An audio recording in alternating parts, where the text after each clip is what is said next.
ребенок принес образец заявления, уже заполненный чужого ребенка, где во второй графе «Прошу организовать изучение родного языка» был прочерк. Ребенок мой может донести верно, может не донести верно, это ребенок. Я позвонил классному руководителю с уточнением, которая сказала, что там надо ставить прочерк.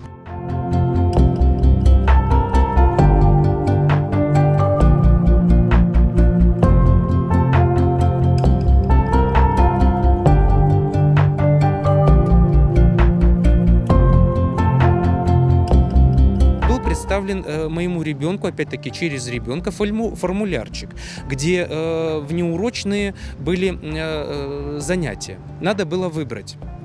Из 5, 6, 7, не помню, занятий. Мой ребенок, естественно, выбрал на свое усмотрение.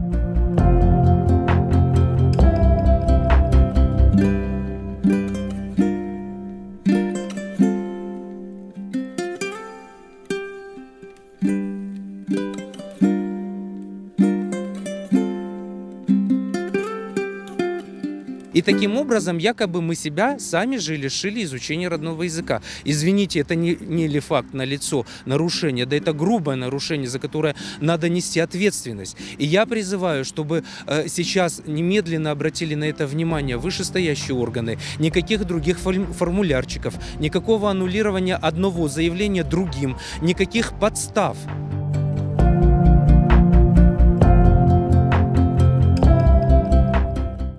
Конфликт дошел до директора школы, которая пригласила меня на, скажем так, на беседу. И в ходе беседы мы, в принципе, всю эту тему подняли. Да, слава богу, администрация школы меня услышали.